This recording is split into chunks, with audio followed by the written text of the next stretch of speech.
নমস্কার বন্ধুরা, সবাই কেমন আছো? আশা করছি সবাই খুব ভালো আছো, আমরাও ভালো আছি।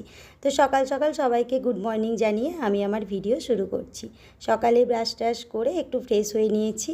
চলো দেখি মা কি করছে সকালবেলা। যেহেতু বাপের বাড়িতে এখনও আছি আমি, তো ওই যে মা ফিল্টারে জল ঢালছে। আমাদের এখানে কলের জলটা নিয়ে আসতে হয়, খাবারের যে জলটা সেটা কল থেকে নিয়ে আসতে হয়। আর এই যে পেছনে এটা হচ্ছে আমার বোনের মেয়ে, আর এই যে এটা হচ্ছে আমার বোন। আর ওই যে ও তো আমার সাথে সব সময়ই থাকে। আর এই যে আমাদের বাড়ির সবথেকে ছোট্ট সদস্য বোনের ছেলে। আর এইটা হচ্ছে আমার মাসি। তো আমার বাড়ির সব সদস্যদের সঙ্গেই তোমাদের আস্তে আস্তে পরিচয় করিয়ে দেবো। এখন যেহেতু ফার্স্ট টাইম, তো আমারও একটু লজ্জা করছে, ওদেরও হয়তো একটু, মানে ক্যামেরা সবসময়, সত্যি কথা ক্যামেরাটা ধরার কথা মনেই থাকছে না। আর যে একেবারেই লজ্জা পাচ্ছে না সে হচ্ছে ইনি। তো চলো ভাবলাম আমাদের ওপরের ঘরগুলো একটু তোমাদের সাথে শেয়ার করে নিই। খুব ছোট্ট ঘর বানিয়েছে ওপরে, আমাদের একটা রুম, একটা ছোট্ট বারান্দা। আর এই যেটা দেখছো না সাজানোর, এটা আমার ভাই বিষ্ণুপুর থেকে নিয়ে এসেছে। কি সুন্দর, অপূর্ব সুন্দর ঘণ্টা বাঁধানো আছে। আর এই যে গণেশের মূর্তিটা, এটা নিয়ে এসেছে শুশুনিয়ার থেকে। আর এই যে কালার দেখছো, ওয়ালপট্টি, এই যে দেওয়ালের ডিজাইনটা, এগুলো সব কিন্তু আমার ভাই নিজে হাতে করেছে। ও কিন্তু কখনো এসব শেখেও নি, কিছুই না, ওই দেখে ফোনে দেখে দেখে যেটুকু শিখে নিয়ে করেছে।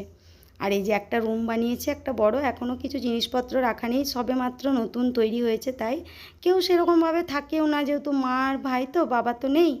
তো সেই কারণে এই ঘরগুলো এখন ফাঁকাই আছে আর কি। সবে মাত্র কিছুদিন হলো রং কমপ্লিট হয়েছে, সেই কারণেই কেউ থাকে না। আর মা আর ভাই নিচেই শুয়ে যায়।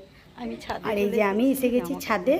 মা বলল যে কাপড়গুলো মেলা আছে ওপরে, রোদ দিয়েছে প্রচণ্ড, তো সেগুলো একটু তুলে নিয়ে আসি, কারণ মা রান্না বান্না ব্যস্ত আছে। মাসি তো কিছু করতে পারছে না, তোমাদের সাথে বলাই হয়নি, আমার মাসির একটা ছোট্ট অপারেশন হয়েছে, সেই কারণে এখানে আছে। ওই জন্য আমাদের এখানে আজ 10 দিন হলো আছে। আর এই যে আমার মায়ের আর ভাইয়ের ছোট্ট বাগান, এই দেখো বট গাছ লাগিয়েছে, আর লঙ্কা গাছ, মানে চারিদিকে শুধু লঙ্কা গাছ। আর এই দেখো তার মাঝে একটা অপরাজিতা গাছ, তার মাঝে একটা ফুলও থেকে গেছে। কি অপূর্ব সুন্দর লাগছে ফুলটা, তাই না? আর এই যে এগুলো কিন্তু সব লঙ্কা গাছ। আমার মা আর কাকিমা আর লঙ্কা গাছে প্রচুর নেশা।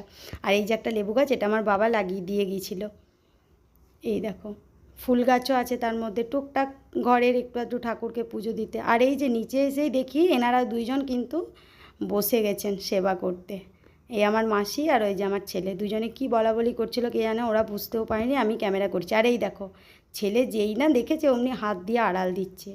তো সন্ধ্যাবেলা মা বলছে আমরা তো বাড়ি চলে আসবো, তো মা বলছে তাহলে একটু তালের বড়া করে দিই, যেহেতু আমি ওখানে একা এখন করতে পারবো না। তারপর নতুন নতুন আমার কাছে কিছু তালের, মানে এই যে ঘষার যে ব্যাপারগুলো, এইগুলো জিনিসগুলো নেই, ওই জন্য বললো আমি এখান থেকে বানিয়ে দিই, তুই নিয়ে যা।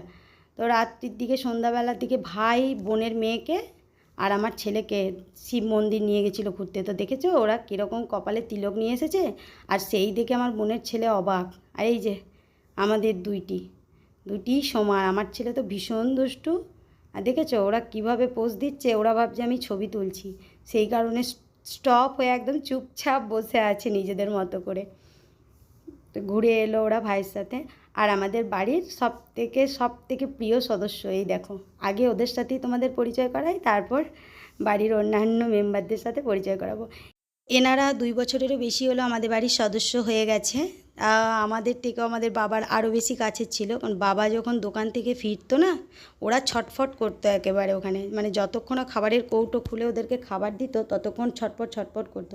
তো বাবা চলে যাওয়ার পর কিছুদিন ওরাও খাওয়া দাওয়া বন্ধ করে দিয়েছিল। তারপর সবই স্বাভাবিক, যেমন আমরা মানুষেরাই স্বাভাবিক হয়ে যাচ্ছি সব কিছু ভুলে নিজেদের জীবনযাপনে, ওরাও হয়তো ভুলে গেছে, হয়তো কি ভুলে তো গেছি।